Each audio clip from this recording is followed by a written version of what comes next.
एक ईरानी डायरेक्टर हैं, नाम है मोहम्मद रसूलुफ। साल 2022 में उन्हें ईरानी सरकार के खिलाफ आवाज़ उठाने के लिए गिरफ्तार कर लिया गया। बाद में जब छोड़ा गया तब भी अगले 2 सालों तक उनके देश छोड़ने पर पाबंदी लगा दी गई। उनकी हर फिल्म की स्क्रूटनी होने लगी और उनकी फिल्मों को रिलीज होने से रोका जाने लगा। लेकिन साल 2024 में उन्होंने एक फिल्म बनाई, the seed of the sacred fig. Film 2024 Cannes film festival में सिलेक्ट हो गई। ईरानी सरकार ने उन्हें फिल्म को कांस से वापस लेने के लिए कहा। उन्हें और उनके क्रू को हरास भी किया गया, लेकिन उन्होंने फिल्म वापस नहीं ली। इसकी वजह से ईरानी सरकार ने उन्हें 8 साल कारावास की सजा सुनाई और साथ ही ईरान में उनकी प्रॉपर्टीज भी सीज कर ली। सजा सुनाई जाने के लगभग 1 महीने बाद वो ईरान से भागकर हमेशा के लिए जर्मनी चले गए। अब चूंकि उनकी film the seed of the sacred fig Cannes से होते हुए ऑस्कर्स 2025 में नॉमिनेट हो चुकी है, तो उसके बारे में बात करना बनता है। फिल्म का टाइम जोन ईरान में हुए एक प्रोटेस्ट के वक्त का है। एक लड़की महसा अमीनी को साल 2022 में ईरानी अथॉरिटीज़ के द्वारा सिर्फ इसलिए गिरफ्तार कर लिया गया कि उसने ठीक से हिजाब नहीं पहना था। पुलिस स्टेशन में ही महसा अमीनी की मृत्यु हो जाती है, जिसका कारण बताया जाता है सडन हार्ट अटैक।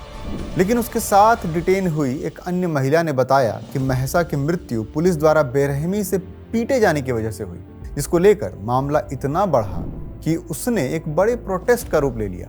इस प्रोटेस्ट में अमूमन स्टूडेंट्स थे जो अपनी आज़ादी और सरकार के उनके लाइफ में इंटरफेयर को लेकर आवाज़ उठा रहे थे। फिल्म के पहले 1 घंटे में कई बार फिल्म के सेंटर में दिखाई गई एक फैमिली के यंग मेंबर्स द्वारा उस प्रोटेस्ट से जुड़ी वीडियो फुटेजेस को स्क्रॉल करते दिखाया गया है। ये सभी फुटेजेस असली हैं, उन्हें फिल्म के लिए अलग से शूट नहीं किया गया है।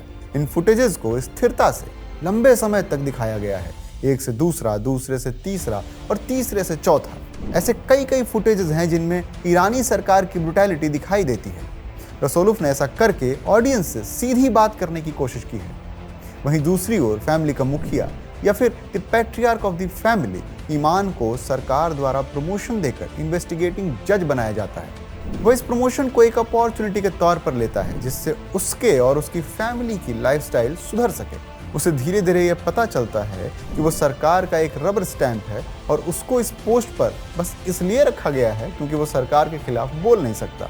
इस फिल्म को और भी इंटरेस्टिंग बनाता है इसका नाम, the seed of the sacred fig. अब ये नाम क्यों? देखिए, जब फिल्म शुरू होती है तो स्क्रीन पर कुछ टेक्स्ट कार्ड्स दिखाई देते हैं। उन स्लाइड्स में फिग यानी कि एक प्रकार के अंजीर के पौधे के जन्म लेने का जिक्र होता है। तो होता यूं है कि इस फिग ट्री के बीज हवा या चिड़ियों के द्वारा इधर उधर पहुंचा दिए जाते हैं, जहां ये दूसरे पौधों पर उगना शुरू कर देते हैं और धीरे धीरे उन्हें जकड़ कर खत्म कर देते हैं। ये एक मेटाफर है। इसे ईरान के थियोक्रेटिक सरकार को दिखाने के लिए यूज किया गया है। थियोक्रेसी एक ऐसा फॉर्म ऑफ गवर्नमेंट है जहां शासक देवता होता है और नियम धार्मिक होते हैं। लगभग सेकेंड हाफ से थोड़ा पहले फिल्म अपनी असली प्लॉट पर आती है। यहाँ अपने और अपने परिवार के प्रोटेक्शन के लिए ईरानी सरकार द्वारा ईमान को दिया गया गन घर में ही कहीं खो जाता है। ईमान अपने परिवार वालों पर ही शक करना शुरू कर देता है, जिसमें उसकी पत्नी और 2 बेटियां होती हैं। उनकी दोनों ही बेटियां ईरान के मौजूदा हालात पर सरकार को क्रिटिक करती दिखाई देती हैं। फिल्म के एक सीन में ईमान और उसकी बड़ी बेटी के बीच एक बहस भी दिखाया गया है, जहां उसकी बेटी प्रोटेस्टर्स का साथ देती है तो ईमान उन्हें एंटी नेशनल और मौजूदा हालात को दुश्मन देश का साजिश बताता दिखता है। गन को वापस पाने के चक्कर में वो अपनी फैमिली को क्रिमिनल की तरह ट्रीट करना शुरू कर देता है। ये भी एक मेटाफर ही है। यहाँ रसूलुफ ने ईरान के परसेप्शन को छोटी फैमिली के द्वारा दिखाने की कोशिश की है। जैसा बर्ताव ईरान की सरकार वहाँ के आम नागरिकों के साथ करती है, ठीक वैसा ही बर्ताव ईमान अपने परिवार के साथ करता है। ईमान वो सेक्रेड फिग होता है जो अपने परिवार को स्ट्रैंगल करना शुरू कर देता है। यह फिल्म दम पर रखी बिरयानी की तरह है जो मध्यम आंच पर पकती रहती है। इस फिल्म का क्लाइमैक्स भी बहुत ही स्ट्रांग और खूबसूरत है।